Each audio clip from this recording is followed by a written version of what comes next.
Assalamualaikum warahmatullahi wabarakatuh.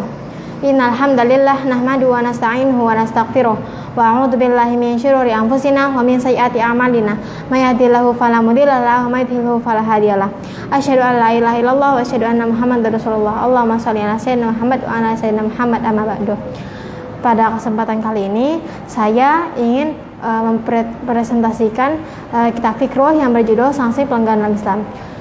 Nah, dalam agama Islam, Allah menetapkan hukum-hukum syara yang wajib kita lakukan gitu. Ada yang harus yang Allah perintahkan, yang Allah larang gitu kan.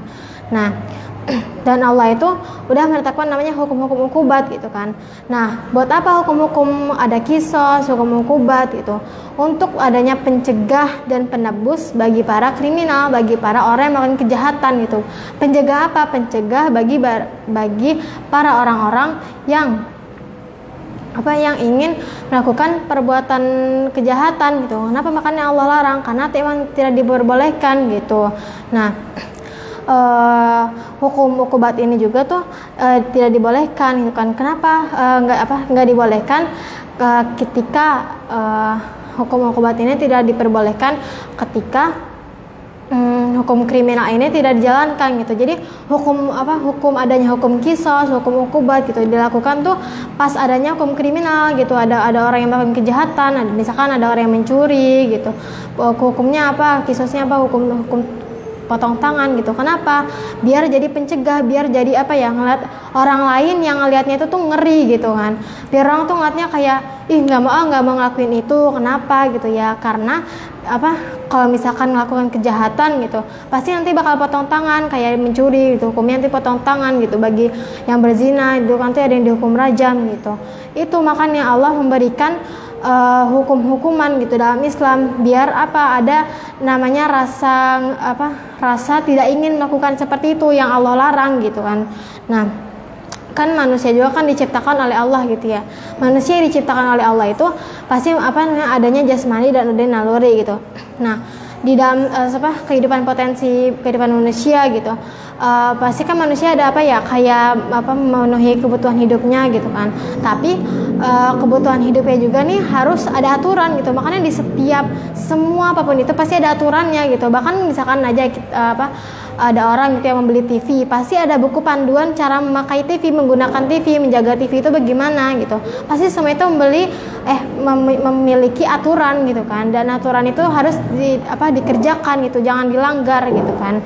Nah, kalau misalkan manusia gitu tidak memiliki aturan, hidupnya tidak memakai aturan gitu, pasti nantinya malah memiliki adanya kekacauan gitu kan, malah kerusakan dan terjerumus ke arah pemasan yang salah dan penyampingan gitu. Kayak misalkan ya ada orang gitu ya, dia belum nikah gitu, tapi dia ini memiliki naluri gitu yang dia itu ingin melakukan hubungan gitu ya.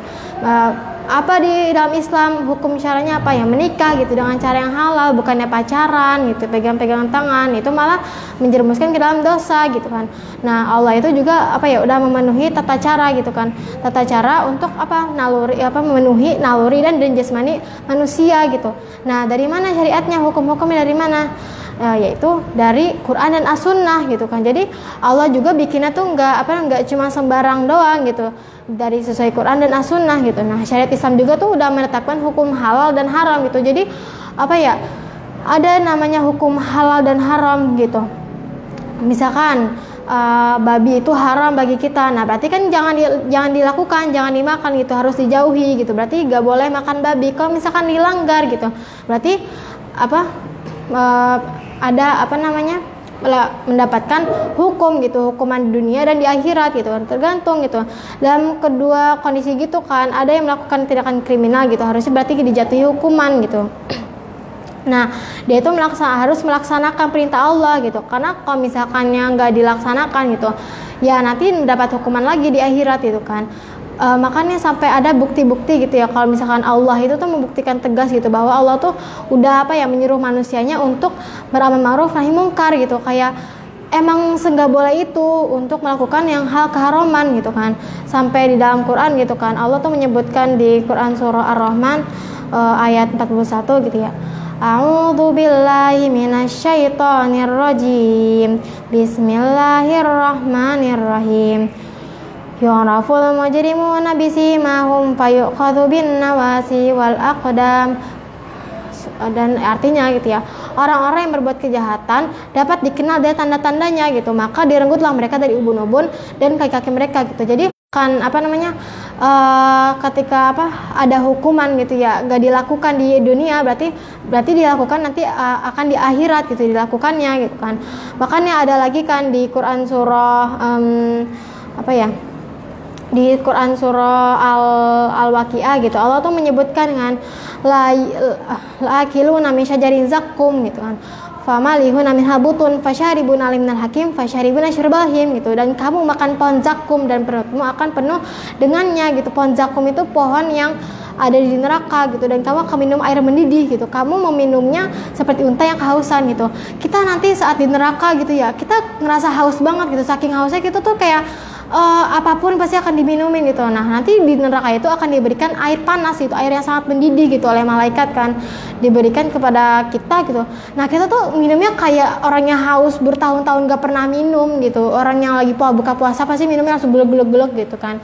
Itu nanti orang di neraka gitu, orang-orang para penghuni neraka gitu yang melakukan kejahatan gitu, mereka tuh dikasih minum air mendidih dan mereka tuh langsung minumnya bukannya panas gitu, pasti langsung minumnya gluk-gluk gitu ya, padahal panas banget gitu. Terus akhirnya langsung hancur tenggorokannya gitu, udah hancur tenggorokannya, ntar ditumbuhin lagi sama Allah adanya tenggorokan gitu. Makanya kenapa Allah itu udah yang ngasih dengan tegas gitu, dengan tegas di dalam firman-firman Allah, di dalam Al-Quran Allah, biar membuktikan kepada manusia gitu, kayak biar manusia tuh mendengar atau kayak ngeri gitu, kayak ngerasanya rasa takut gitu, kayak biar mereka tuh nggak nganggap enteng dengan semua melakukan kejahatan gitu kan.